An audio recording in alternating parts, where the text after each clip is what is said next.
안녕하십니까. 자산관리 전문가 조재영입니다.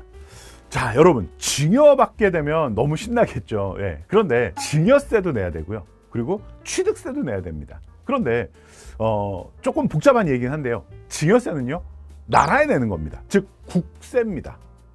취득세는요, 지방자치단체에 내는 지방세입니다. 그래서 조금 달라요. 뭐 예를 들면 증여세는요, 시가가 기준이고요. 증여를 받았을 때 내는 이 취득세는요, 시가 표준액이 기준이 됩니다. 물론 이 증여받았을 때 취득세는 2023년부터는 시가 인정액으로 바뀔 예정입니다. 그러니까 뭐 빨리 하시는 게 좋죠.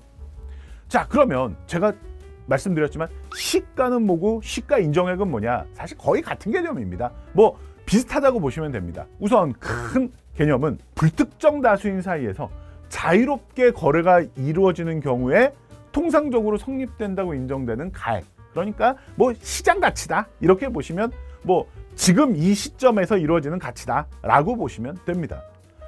자, 그런데요, 조금 이제 디테일하게 들어갔을 때는 증여를 받았을 때 이 취득일이라고 표현할게요. 이 증여를 받은 이 취득일로부터 이전 6개월 이내 또는 그 이후 3개월 이내에 매매를 했거나 또는 감정을 받았거나 또는 경매, 공매가 이루어졌거나 또는 이 유사매매 가액이 있을 때 이 가액을 우리가 시가 인정액이라고 합니다. 즉, 다시 한번 말씀드리면 내 아파트가 매매가 됐을 확률 별로 없잖아요. 증여받았으니까 뭐 바로 안 팔잖아요.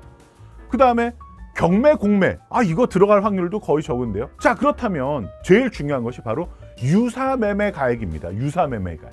유사매매 가액은 뭐냐면 진짜 내 아파트가 사고 팔리지 않더라도 동일한 위치에, 그러니까 아마 같은 단지겠죠. 동일한 면적에 뭐 32평형, 48평형 동일한 면적이죠.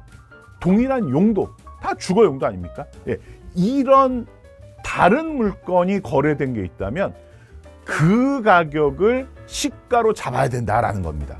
그러니까 내 아파트가 매매된 게 없어서 그냥 보충적 평가 방법인 또는 시가 표준액이 공시가격 또는 공동주택 공시가격으로, 이거 뭐 한 30% 이상 이렇게 할인돼 있잖아요.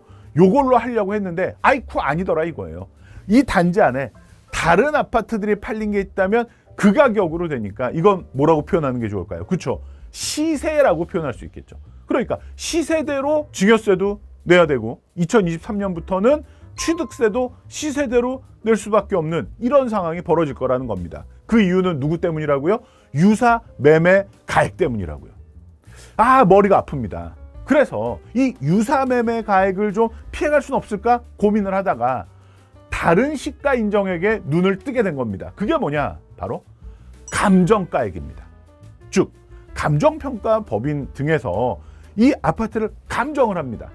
그러면 일반적으로는 시세보다는 좀 낮게, 그 대신 공시가액보다는 좀 높죠. 예, 이런 가액으로 감정평가를 받을 수 있다는 겁니다. 그럼 그 감정평가 가액으로 증여세도 내고 여기에 맞춰서 2023년부터는 취득세도 낼 수 있다는 겁니다. 그런데 고민은 뭐예요? 내 아파트가 감정받으면 얼마가 나올지 감을 못 잡겠다는 거죠. 그렇죠?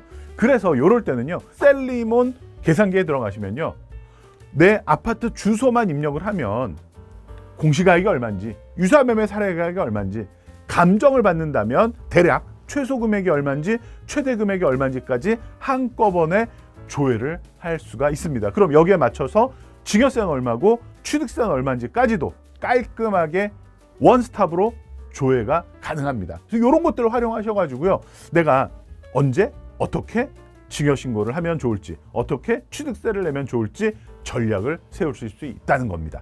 이해되셨죠? 예. 그래서 오늘 강의의 포인트는요, 바로 뭐를 활용하자? 감정가액을 활용하자입니다. 오케이? 예, 좋습니다. 자, 그럼 다음 시간에 좀 더 좋은 내용으로 찾아뵙도록 하겠습니다. 감사합니다. 수고하셨습니다.